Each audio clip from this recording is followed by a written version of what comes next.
नमस्कार बंधुरा लक्ष्मीप्रियास daily blog चैनेलेर आरो एकटी भिडियोते आपनादेर सकलके जानाई स्वागत। आशा करी आपनारा सकले भालो आछेन एबं सुस्थ आछेन।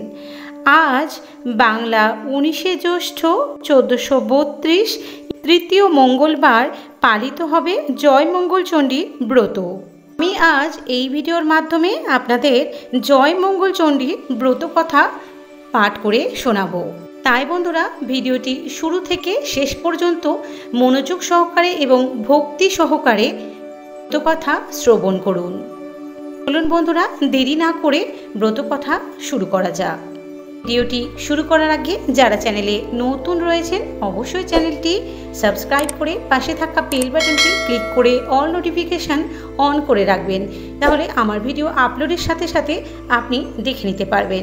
এবং ভিডিওটিতে একটি লাইক করবেন এবং একটি শেয়ার করে আপনার আত্মীয় স্বজন বন্ধু বান্ধব এবং গুরুজনদের মধ্যে ছড়িয়ে দেবেন, যাতে তারাও এই ভিডিওটির মাধ্যমে উপকৃত হতে পারেন। এবং ভিডিও কমেন্ট সেকশনে অবশ্যই জয় মা মঙ্গল চণ্ডীর জয় ভক্তি ভরে কথাটি লিখতে কিন্তু একদম ভুলবেন না। চলুন বন্ধুরা ভিডিওটি শুরু করা যাক। জয় মা মঙ্গল চণ্ডীর জয়।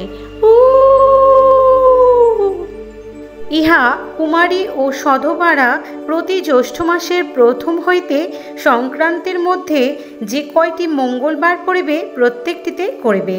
ব্রত কথা। কৈলাসে পার্বতী একদিন পদ্মাকে বললেন, পদ্মা, মর্তলোকে আমার পূজার প্রচার করতে হবে। পদ্মা বললে, মা, কি প্রকারে হবে? পার্বতী বললেন, আমি নরলোকে গিয়া বৃদ্ধা বামনির বেশে পূজা প্রচার করব। এই বলে তিনি বৃদ্ধা বামনির বেশ ধরে মর্তে চললেন। দেখতে দেখতে ধনপতি সদাগরের বাড়ির দরজায় উপস্থিত হলেন। দুটি ভিক্ষা দাও বলে মা তিনি হাঁক দিলেন। সেই কণ্ঠস্বর শুনে গিন্নি দাসীকে দিয়ে ভিক্ষা পাঠিয়ে দিলেন। ভিক্ষা হস্তে দাসীকে দেখে পার্বতী তাকে বললে, বাড়ির গিন্নি এসে ভিক্ষা না দিলে আমি ভিক্ষা নেব না। কাজেই দাসী গিয়ে গিন্নিকে সেই কথা বললে। সদাগর গৃহিণী লীলাবতী সেই কথা শুনে ভিক্ষা নিয়ে যেমন দিতে উদ্যত হলো, অমনি পার্বতী বললেন, মা, তোমার কটি ছেলে মেয়ে? লীলাবতী বললেন, আমার 7টি মেয়ে, ছেলে হয় নাই। পার্বতী বললেন, ছেলে হয় নাই? তবে তো মা, তোমার হাতে ভিক্ষা লওয়া হলো না, বরং কন্যা আটকুড়ির হাতে ভিক্ষা লওয়া যায়, কিন্তু ছেলে আটকুড়ির হাতে ভিক্ষা লওয়া যায় না। আমি ভিক্ষা নেব না। তখন লীলাবতী বললেন, মা গো, তুমি এই ভোর দুপুরে বেলায় ভিক্ষে না নিয়ে যদি যাও তাহলে গৃহের অকল্যাণ হবে। সংসারে আমার কিছুরই অভাব নেই, কিন্তু এমনই পোড়া কপাল যে একটি পুত্র সন্তানও হলো না। তাই বলছি মা, সব মা মঙ্গলময়ীর ইচ্ছা। এই বলে কত দুঃখ করতে লাগলো। লীলাবতীর দুঃখ দেখে মার মনে দয়া হলো। তিনি তখন বললেন, দেখো মা, তুমি এটি অন্য কাউকে ভিক্ষা দিও, আমি তোমার একটি ফুল দিচ্ছি এবং জ্যৈষ্ঠ মাসের শুক্লপক্ষে জয় মঙ্গলবারের ব্রত করো আর ফুলটি ধুয়ে জল খেও, তাহলে বছর ঘুরতেই তোমার কার্তিকের মতো সুন্দর একটি ছেলে হবে। এই ব্রতের ফলাহার খাবে। এবং ফলটি দিয়ে পার্বতী অদৃশ্য হলেন। দেখতে দেখতে বছর ঘুরে এলো। সেদিন জ্যৈষ্ঠ মাসের শুক্লপক্ষের শুভ মঙ্গলবার। লীলাবতী প্রসব বেদনায় অস্থির।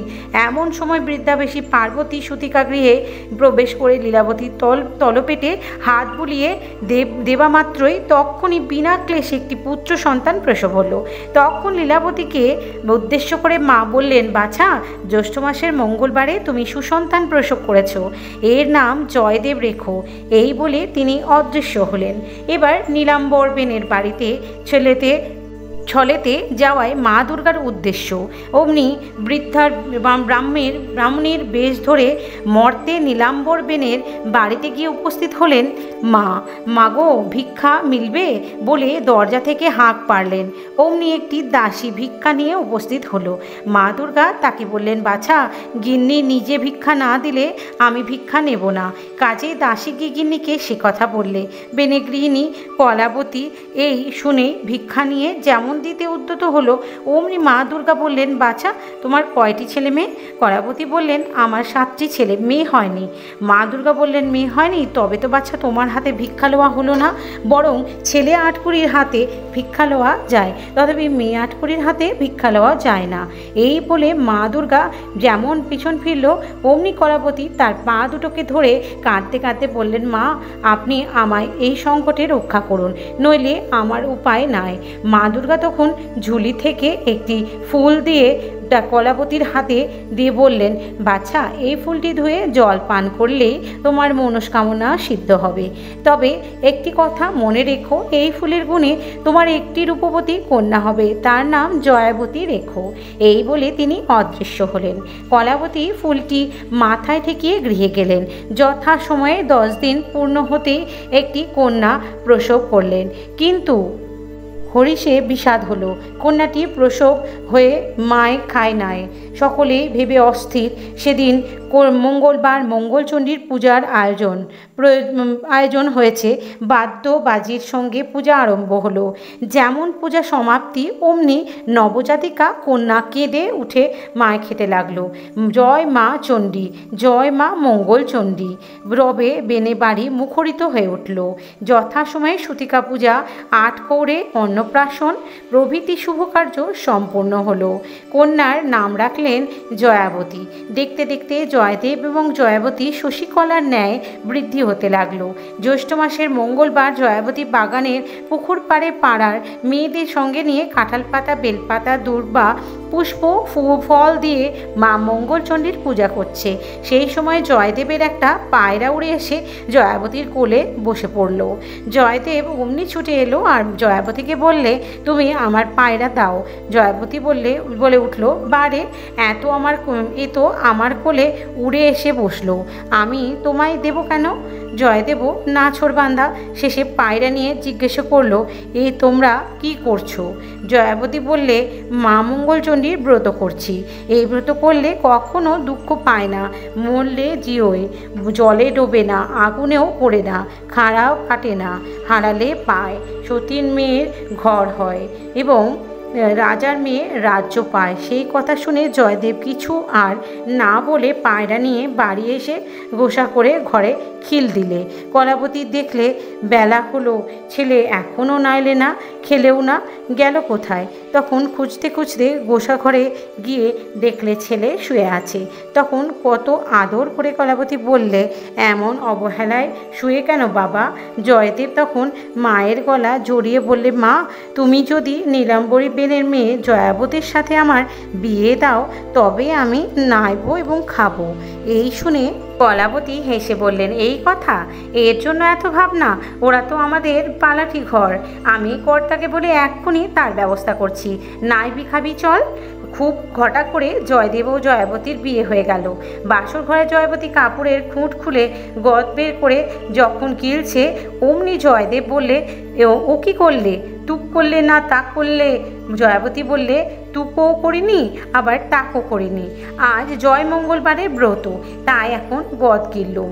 জয়দেব বললে, এই ব্রতের ফল কি? জয়াবতী বললে, এই ব্রতের ফল অনন্ত।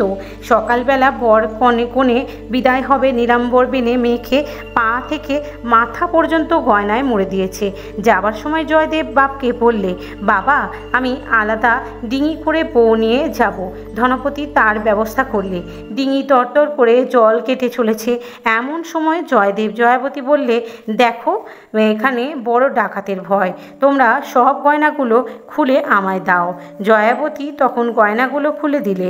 জয়দেব বেশ বড় একটা পুঁটুলি বেঁধে টুপ করে জলে ফেলে দিলে। এমন একটা রাঘব বোয়াল পুঁটুলিটি গিলে ফেলল। জয়াবতী তা দেখলে, কিন্তু জয়দেবকে কিছু বললে না। এদিকে ডিঙি হেলতে দুলতে ঘাটে এসে লাগলো। অমনি বর এসেছে বলে পাড়ার সব লোকজন ধেয়ে এলো। কন্যার সাজ দেখে তো সকলেই অবাক। কোটিপতি নীলাম্বরী বেনের মেয়ে, জয়াবতীর গায়ে একটিও গয়না নেই। এই দেখে সকলে ছি ছি করতে লাগলো এবং এবং যে যার বাড়ি চলে গেল। পরদিন বৌভাত জেলেরা মাছ ধরতে গেল, কিন্তু কোথাও মাছ পেল না। তখন জয়াবতী ননদের দিয়ে বলে পাঠালে সাগরে জাল ফেলতে। জেলেরা সাগরে জাল ফেলতে সেই রাঘব বোয়াল জালে ধরা পড়ল। জেলেরা মাছ এনে দিল, কিন্তু সেই মাছ কেউ কুটতে পারলে না। তখন জয়াবতী ননদকে বললে, মাকে বল কাপড়ের কান্ডার থেকে করে দিক, আমি মাছ কুটে দিই। অমনি কাপড়ের কান্ডার হলো এবং জয়াবতী তার মধ্যে গিয়ে মা মঙ্গলচণ্ডীকে স্মরণ করে মাথার কাজললতা দিয়ে যেমনই মাছের গায়ে ঠেকালো, অমনি মাছ খণ্ড খণ্ড হয়ে পুটুলি বেরিয়ে পড়ল। গয়নাগুলো গায়ে দিয়ে কান্ডার থেকে যেমন বাইরে এলো, অমনি আর তাই না দেখে সকলেই আশ্চর্য হলো এবং কারো মুখে আর কথা নেই। পরে সকলে বললে, জয়াবতী যখন অসাধ্য সাধন করে মাছ কুটেছে, তখন ওকে রাঁধতে হবে, না হলে আমরা কেউ খাবো না। তখন জয়াবতী বললে, মা আমি রাঁধবো। এই বলে মা মঙ্গলচণ্ডীকে স্মরণ করে রাঁধলে।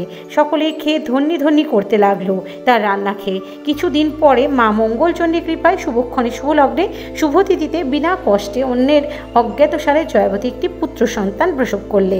আহ্লাদে ধনপতি নাতির নাম রাখলে সুকান্ত। জয়াবতী স্নান করতে গেছে, সেই ফাঁকে জয়দেব সুকান্তকে নিয়ে পাঁচুটের পনের ভিতর রেখে দিয়ে এলো। মা মঙ্গলচণ্ডীর কৃপায় সেদিকে পনে কেউ আগুন দিলে না। জয়াবতী স্নান করে ঘরে আসতেই মা মঙ্গলচণ্ডী জয়াবতীর কোলে ছেলে দিয়ে অদৃশ্য হলেন।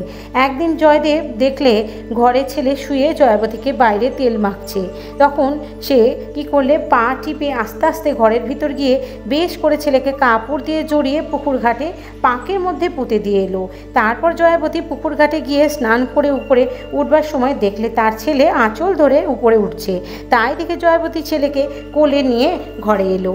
আবার একদিন জয়দেব চুপি চুপি করে গিয়ে খাড়া নিয়ে ছেলেকে কেটে ফেলে যেমন বাইরে আসতে যাবে, অমনি জয়াবতী ঘরের ভিতর গিয়ে হায় হায় করে কেঁদে উঠল। তারপর কাঁদতে কাঁদতে মা মঙ্গলচণ্ডীকে স্মরণ করে যেমন ছেলে কোলে নিলে, তেমনি ছেলে খিলখিল করে হেসে উঠল। আর তাই দেখে জয়দেব বললে, জয়াবতী তোমার ব্রতের সবগুলোই তো ঠিক হলো, কিন্তু একটা তো হলো না। জয়াবতী হাসতে হাসতে বললে, সময় হলেই হবে। কিছুকাল পর সেই দেশের রাজা মারা গেলেন। রাজার কোনো ছেলেপুলে ছিল না। রাজার হাতি তখন রাজা খুঁজতে বেরোলো। খুঁজতে খুঁজতে জয়দেবকে সামনে পেয়ে সুরে করে পিঠে তুলে নিয়ে রাজ সিংহাসনে বসিয়ে দিলে।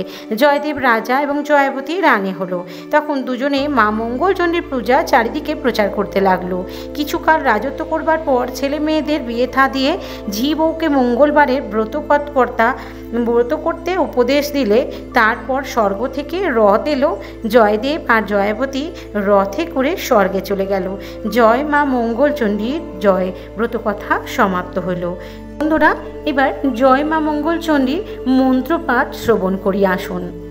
জয় মা মঙ্গলচণ্ডীর পদে নমস্কার, বাঞ্ছাপূর্ণ করো মাগো, কল্যাণ করো সবার। জয় মা মঙ্গলচণ্ডীর পদে নমস্কার, বাঞ্ছাপূর্ণ করো মাগো, কল্যাণ করো সবার। জয় মা মঙ্গলচণ্ডীর পদে নমস্কার, বাঞ্ছাপূর্ণ করো মাগো, কল্যাণ করো সবার।